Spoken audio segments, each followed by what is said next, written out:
Matondo mingi bandeko balandi ewapi epai bozwami kolanda biso nganga ngunza wa nkulu wa ntini Kongo tata ngunza matondo yambo ya maso moka kozwa matondo na tata kila likolo na se wapi batie biso na bokambami ya mfumu Kimbangu wapi mfumu Kimbangu atindami na tata bampungu tulendo tonda dezo nde bongo biso bana baindo tozali bana ya yambo oyo tata kila yambakela ba loposo mosusu kasi tozongi balekisima na kozanga na biso koyeba pamba tobungisi boyebi nde bongo toali kosala makasi boyebi ezongela bana baindo po tozongela lisusu esika na biso ya kulutu pamba toza kulutu par rapport ya boyebi o aza na boyebi yebonga azwi mpifu azwi bokasi azwi suprématie kola baninga po boyebi nde botata mokili tata mokili nde mokolo boyebi yango monaki uta Egypte antique force ya savoir ya connaissance epesamelaki bana baindo donc tozalaki na niveau élevé makasi koleka baspirito scientifique wapi oyo tokambamaki na boyebi donc tozalaki biso banso baphilosophe biso banso tobotamaka déjà bascientifique et déjà tobotami baspirituel donc tozalaki peuple oyo identité ya nzambe na mokili ya se wapi mfumu Kimbangu ati bokolukela biso indépendance spirituelle po tozonga lisusu lolenge ya ngipito po tokamba mokili mobimba matondo moka kozwa na mokobi misala ya 1921 wapi tobumisaki botata mokili na bilaka mfumu Kimbangu alakaki nde bongo na manaka ya baindo nouvelle déjà na septembre mvula ya sika ute bongo kobeta wapi etalisi ete mobo ya sika la bongo na 134 ans wapi oyo molongo ya bana baindo ya bana ya kati ya religion africaine futuka mfumu Kimbangu basepelaki bo elongo banaki moka kozwa na koko ya suka mboka pe bongo banenge bandeli wapi banganga ngunza pe bangunza bafutuka banso matondo lelo bongo toye kosukisa suite et fin ya masakoli ya Mbanza-Nsanda wapi oyo mfumu Kimbangu asaki programme ya loposo moindo mobimba soki Afrique ekozala lokola nzoto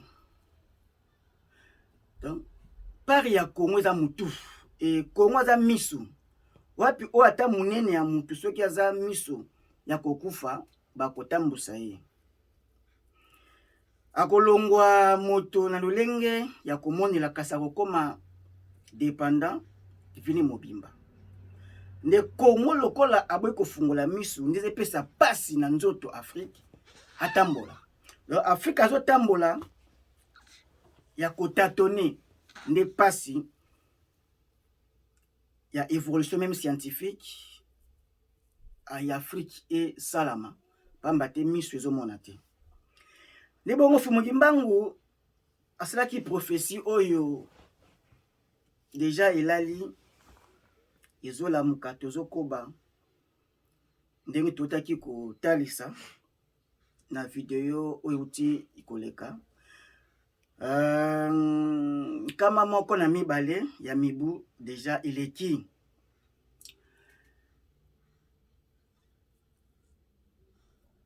peuple congolais aza komona mokili na lolenge ya mabina azomona mokili na lolenge ya ba parti politique fabriqué à l'Occident et azomona mokili na lolenge elamba azomona mokili na lolenge ya koimite mode occidental na mobimba na yango. Nzoka mokili eza lisusu bongo te, mokili si ebongwani. Esi ebongwani. Et ba grand esprit nyonso baza komilengela koma basala po bastope to bongo bameka deja kolanda lolenge mupepe ya mokili eza komema makambo nango naturellement. Toko bana na ba prophétie ya Mfumu Kimbangu pamba te ngonga ekozala biso kaka moke kolandela mabongo ngonga oyo epesameli biso.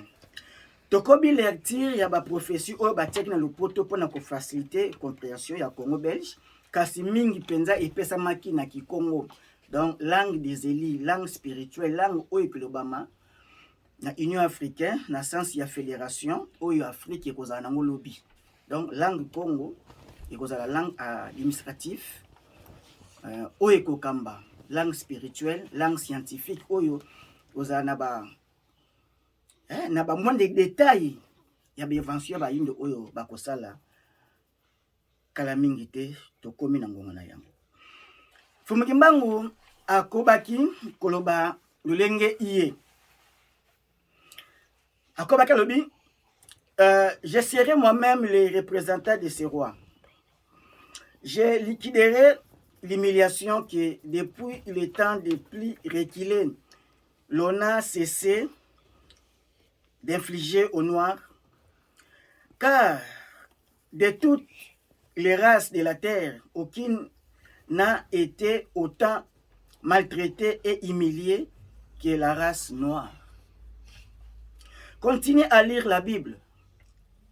À travers ces écrits,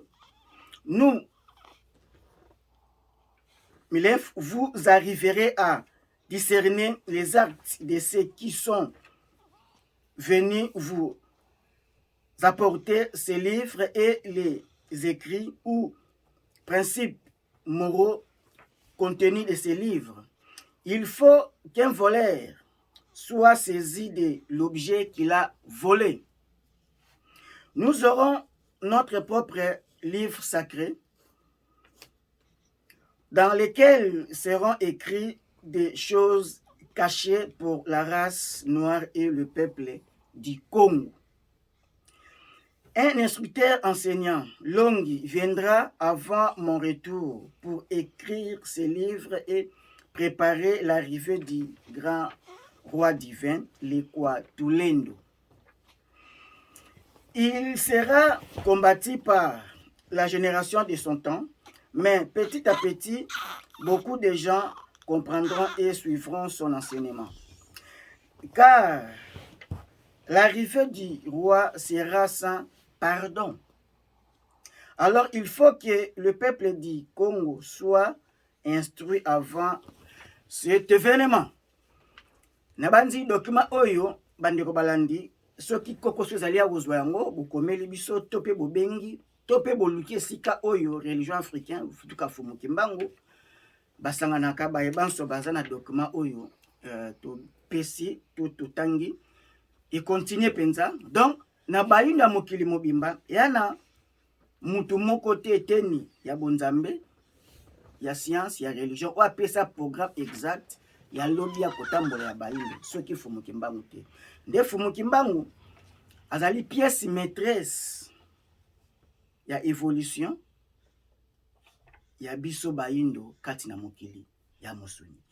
Pamba tayokaki pasi na nzoto na ye oyo alobaki maye makoya bako emilienga bako kanga ngai ezaki moya kokende ko piriger penya kofuta nyongo oyo biso ba Égypte ba égyptien antique to nyokolaki bana israélien na mabele ya ngipito nde akei bongo kopesa bomoni na mbeka ya kobeta mafimbu humiliation grand homme oye azalaki pona kofuta nyongo ya biso bayindo nde libération esalaki na mokila molimo ete ba milimo ya bakoko repirige peine kasi bazwi libération grâce ya pasi ya mutu moko Mfumu Kimbangu.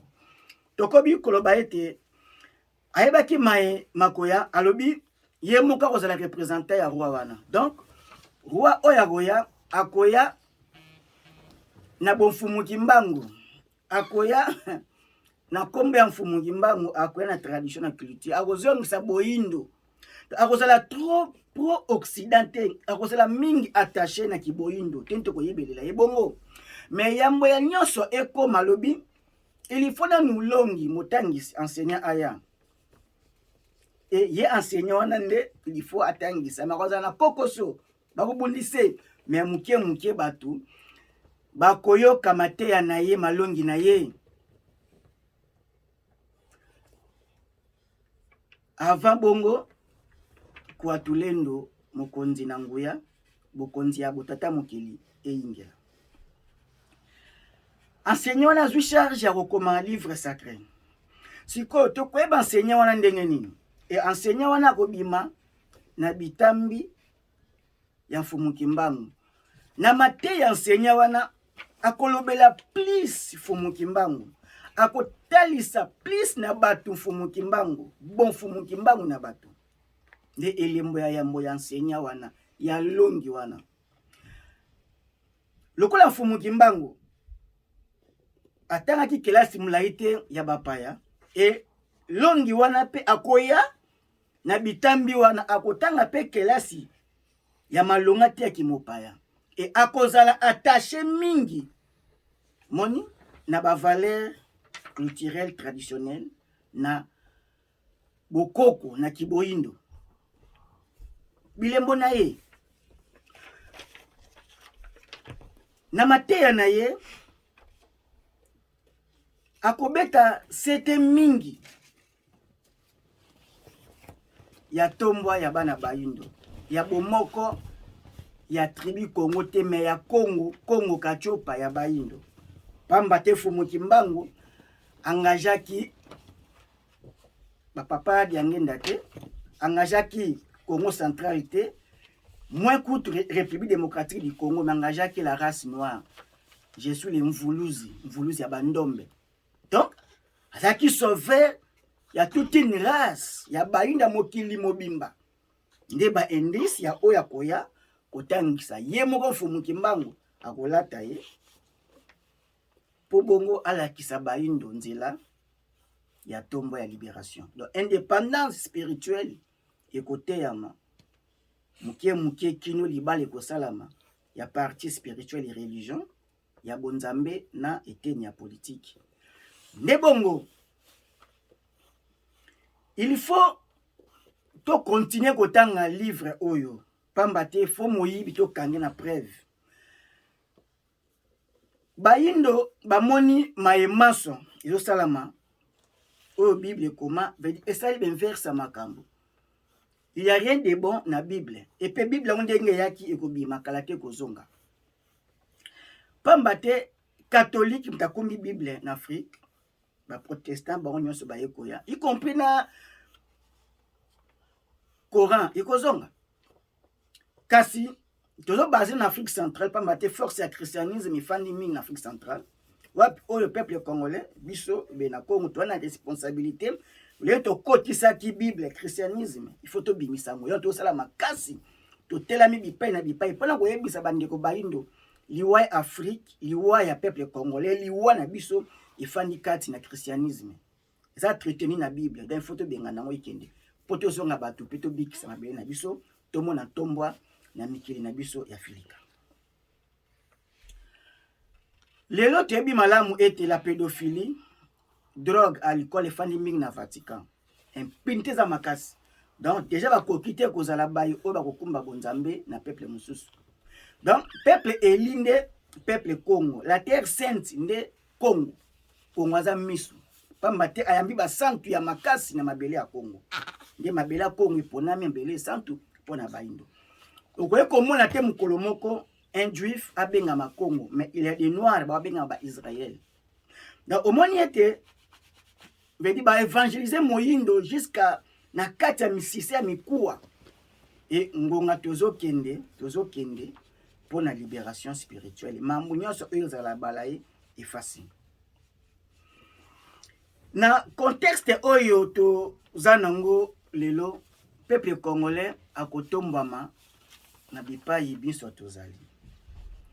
longemwe zongengelela biso neti ozokende professeur lali elamuki mayema sur l'Obama bel et bien eza kokokisama ngonga eza mkusi totanga professeur wana na molai nango kasi tosimba boye toyeba ete soki peuple congolais alamuki te et aza base ya frein ya libération ya bayindo ya mikili mobimba eza na biso devoir sacré tolamuka d'une manière d'une autre toyeba ete pasi oyo toza komona eza po totikali na ebonga ya christianisme tosala makasi tobengana mupaya na mayeya ye lelo deja lopoto ekomi deja lokola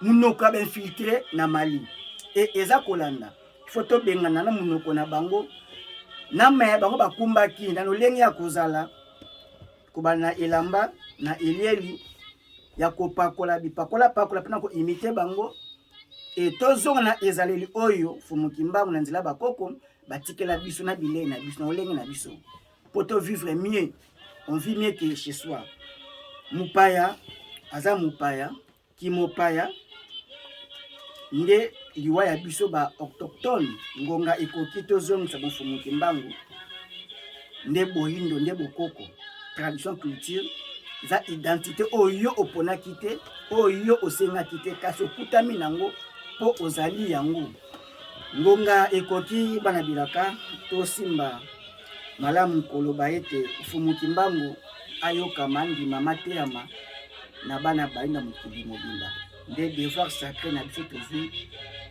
lokola baye bamitu lokola bamisu totalisa fumukimbangu na molongo mobimba professeur ya fumukimbangu eza kopone libération spirituelle kobanda na Congo pe ya mokili mobimba ngonga ekoki tobima na biyamba bapaya pamba te bapaster badiacre baimam basango bacardinal ebonzambe nyonso euti libanda eye ko infiltre biso eye ko boma biso tolongola kufa tobima na biyamba bapaya tozongisa bokoko na biso ngeza bonzambe pona biso etomona baboti banzambe tomona bancetre bakoko na biso badivinité etolinga bobiso ndeki boyindo na mobimba na yango tomilinga po yango nde eza ya biso totombola yango lolenge bapaya batombolaka ya bango kozali peuple eli kozali mwana fumukimbangu yo moyindo pamba te sauveur na sauveur ayaka kobikisa race na ye po alataka loposo ya race wana fumukimbangu sauveur na biso po alataki loposo na biso bayindo po abikisa biso bayindo mokakozo na bana bilaka na banzi prophétie ya Mbanza Sanda eza programme oyo Congo sengeli atia yango en place cours ya religion dès le départ déjà tobana kotangisa kimbangisme authentique na bekole kana format oyo eza nani etolongola cours ya religion elongwa kotanga christianisme na nobima elongwa pamba te bazotangisa mabele ya Congo